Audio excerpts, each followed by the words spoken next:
Voilà, tu vois.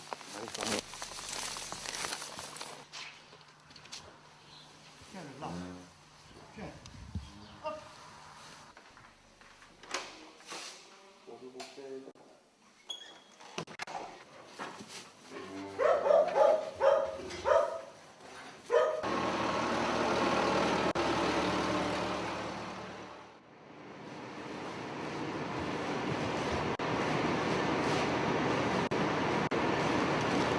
Donc le départ s'est fait, bon, il y a l'activité principale qui est l'activité de salaire qui rentre tous les mois, puisque ça c'est indispensable pour la vie tout simplement, pour pouvoir arriver aux besoins de la famille. Ça c'est la première chose. Et la deuxième chose, l'activité complémentaire s'est développée au départ. Bon, j'ai commencé avec quelques moutons, et puis bon, j'ai continué l'élevage de moutons. Je suis arrivé une fois le plus près, j'en avais presque une centaine. Et puis mon père est décédé, lui avait du bétail et j'ai continué l'exploitation agricole de mes parents. Le jour où mon père est décédé, j'avais déjà quelques bêtes, mais enfin j'ai continué. Et puis voilà, on a diminué un peu les moutons, on a tenu un peu plus de bovins et on en est venu à une activité complémentaire comme ça que je considère comme un hobby. Un hobby qui est peut-être de boulot, mais c'est pas quelque chose qui pèse. Donc c'est quelque chose d'agréable. Je pense que si ça devait peser au niveau boulot ou travail exagéré et tout ça, je pense on laisse tomber ou on travaille mal et puis de soi-même on périclite et on va tourner à rien du tout dans ce système-là. Le principe, c'est de pouvoir composer les deux avec le temps entre guillemets libre après l'activité principale et composer ça, quoi. Les 3 semaines de vacances qu'on a droit, on n'a pas 3 semaines de vacances à l'étranger, quoi. On a quand même bien souvent, sur les 3 semaines, 2 semaines et demie où ça sert à la ferme. Le jour où elle sera en dessous de 39, 38 DD, elle vèle dans les 24 heures. Alors à ce moment-là, je reviens, je surveille, quoi. Et tant que la température ne descend pas. Et ici, c'est la première fois, je ne sais pas combien est-ce qu'elle va avoir. Je ne pas lire, qu'est-ce que ça donne? 38,8. Ouais, on va encore remonter, c'est la première fois que je l'apprends.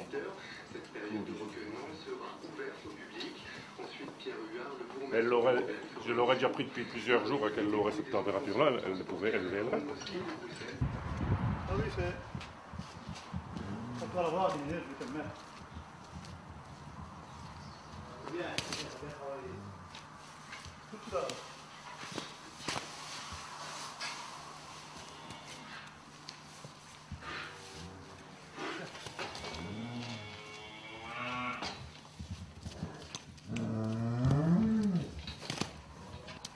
Top.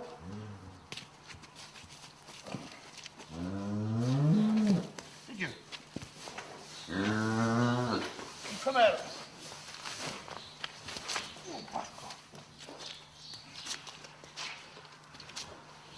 Tiens, le là. Tiens. Hop. Travail. Voilà.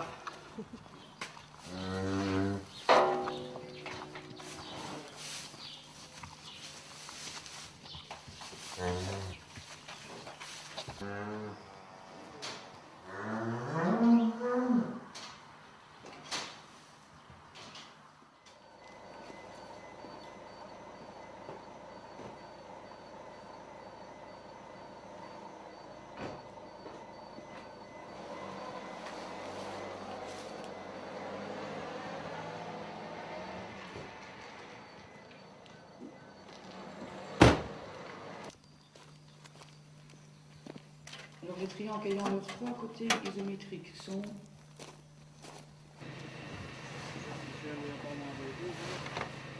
Ça va bien.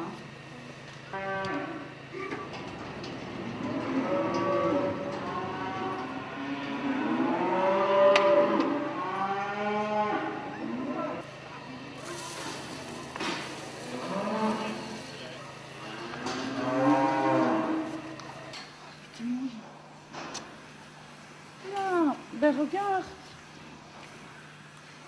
Et es-tu là?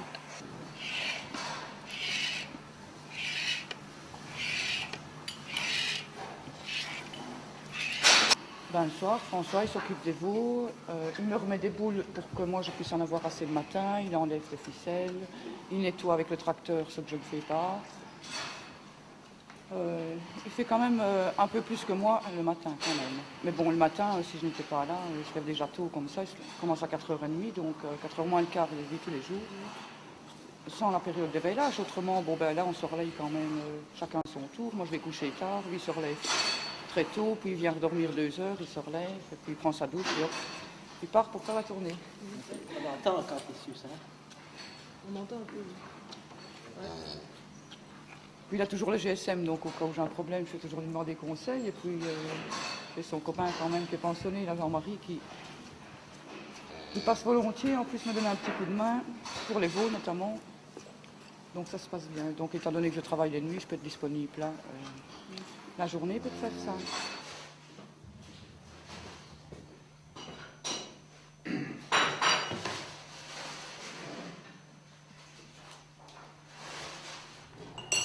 Donc, après le dîner, il prend son journal qui se trouve sur la table, il se dirige vers le salon, il allume la télé, il s'assit, il étend ses jambes, il ouvre son journal, il lit 2 pages et plouf, il s'endort. Une bonne heure, puis comme il ronfle trop fort, je ferme la porte.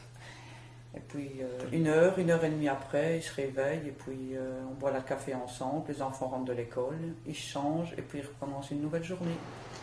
Toujours aussi physique, mais bon. Là c'est vraiment vers son hobby, là je vais dire, qu'il recommence à revenir.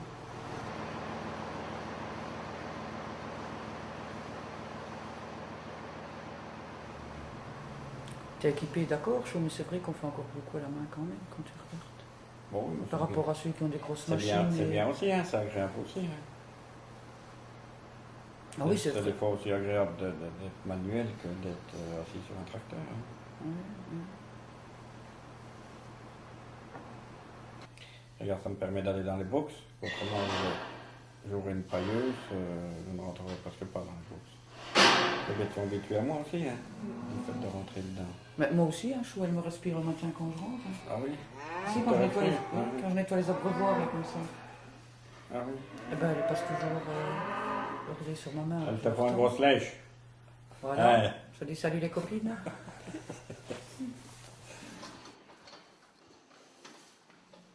Ben bon, moi, mon idée première, bon, je viens, enfin, je dis, ça fait 25 ans que je suis là-dedans, là que je viens de construire un hangar, bon, j'ai 45 ans, j'ai fait ça, pas pour m'agrandir, pas pour, c'est pour me faire plaisir, quoi. Vous comprenez, j'ai travaillé un petit peu, bon, j'ai fait quelque chose de facile. Mais bon, je ne vais pas non plus maintenant à tenir 200 bêtes et des trucs comme ça, voilà. Faut être lucide parce que c'est un cercle vicieux à ce moment-là, hein. Voilà, il faut plus de terrain, il faut plus de machines, il faut plus de ci, il faut plus de ça, et pour arriver à la même chose, et avoir une vie d'esclave, hein, comme beaucoup ont.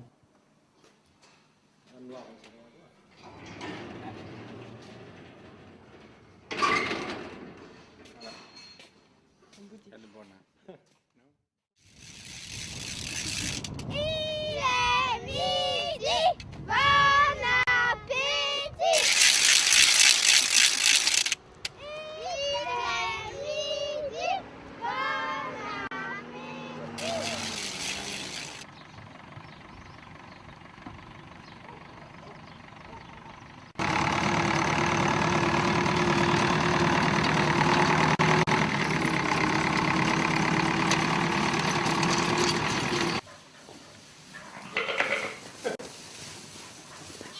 Et donc les acrobates là.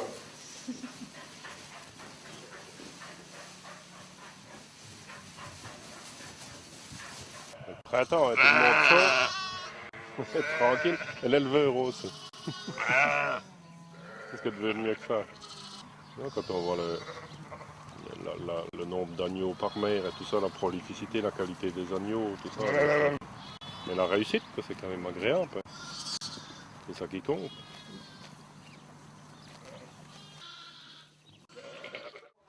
Ça, c'est le moment plus difficile pour elle. Hein. Les bêtes partent.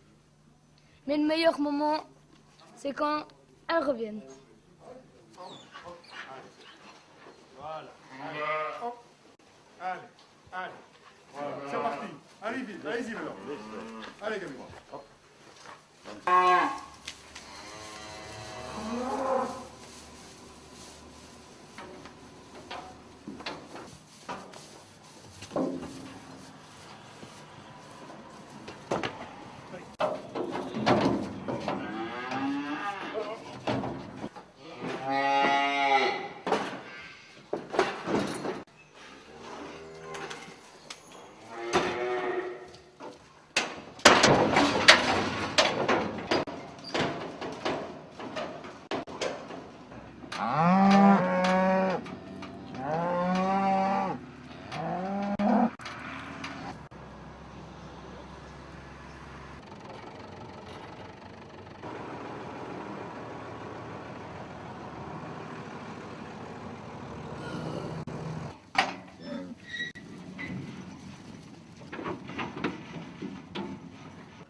Oh là, oh là.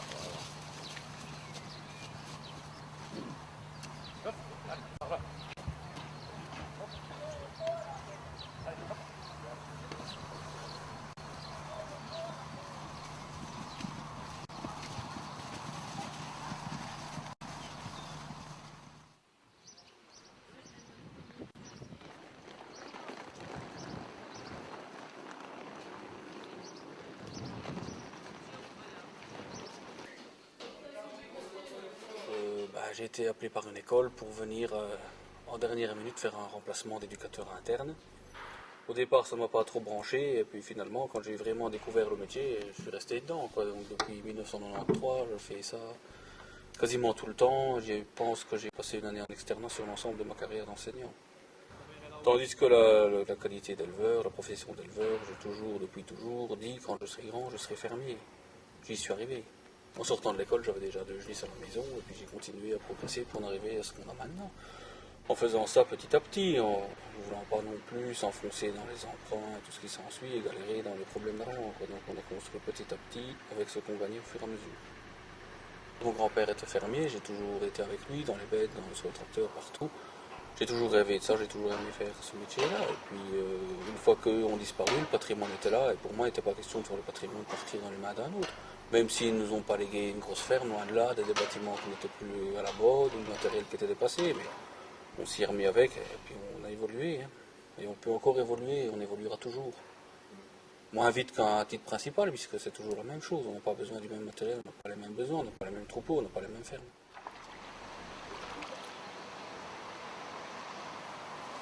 Je suis au moins à 8 mètres de où elle devrait être normalement. Et je n'oserais pas avancer jusque là, je vais me noyer. Je voudrais les cuissards.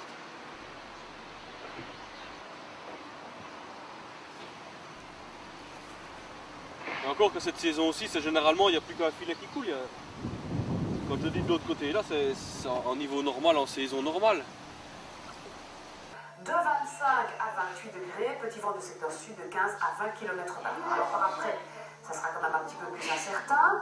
On aura encore un risque d'orage, de l'instabilité pour la journée de mardi, et puis entre les averses, éclaircies, passages nuageux.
Entrez. On vous apporte les frites là? Oui.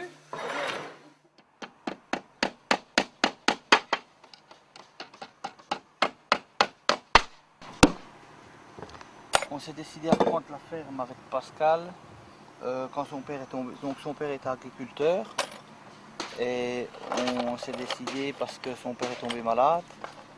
Il a eu le cancer et alors donc il devait arrêter la ferme. Alors il était triste de devoir louer ses champs à quelqu'un d'autre. Donc Pascal a décidé de reprendre la ferme tout simplement.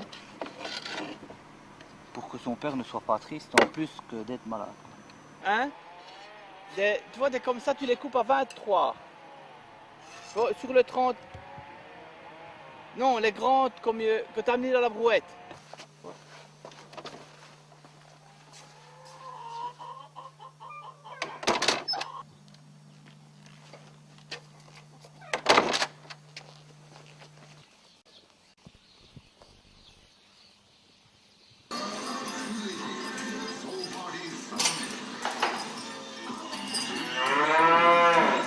On met la musique pour les apprivoiser pour le bruit quand elles seront au concours.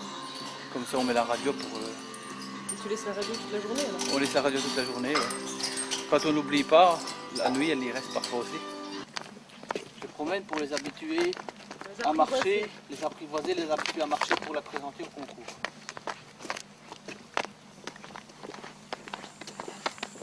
Habitué à la télé, ma vieille, parce que là-bas il y en aura des dizaines. Chacun emploie peut-être ses petits secrets. Moi, pour laver mes animaux, j'emploie un shampoing spécial animaux aux huiles essentielles, donc qui renourrit un peu la peau et ça leur fait énormément de bien. Ça chasse les insectes et on dit souvent que un bon lavage, ça vaut beaucoup de kilos de concentré.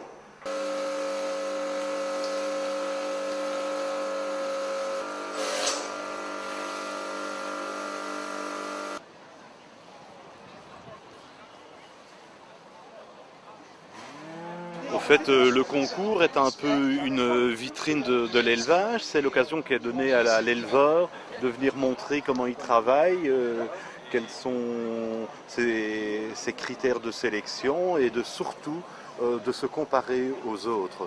Chez soi, on trouve toujours que les animaux sont bien, mais quand on voit les autres à côté, c'est riche en enseignements et c'est pour ça que j'aime bien venir sur les concours. Et puis, bien sûr, à côté de ça, c'est aussi, je vais dire, une petite publicité pour des éventuels acheteurs.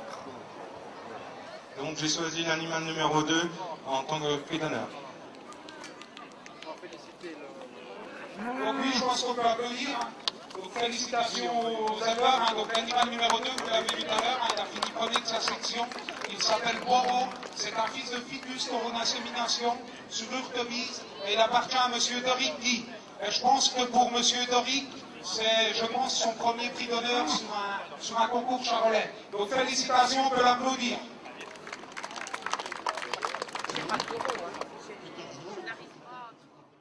Je ne sais pas, je ne sais pas. On est pris par ça et je crois pas qu'on a longuement réfléchi, c'est un peu de famille, des automatismes. Et voilà.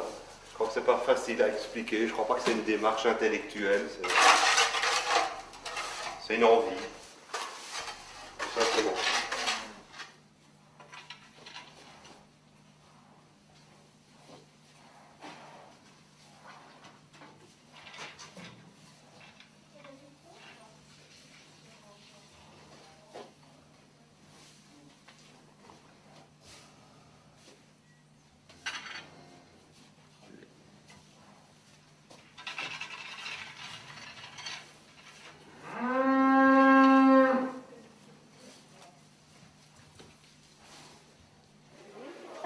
Je les expose un peu pour décorer aussi.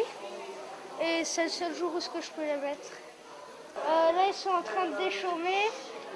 Ils vont bientôt semer. Ou là, à côté, ils sont en train d'endainer et faire les boules. Là-bas, ils enfilent. Et sinon, il y a les bêtes dans les prairies.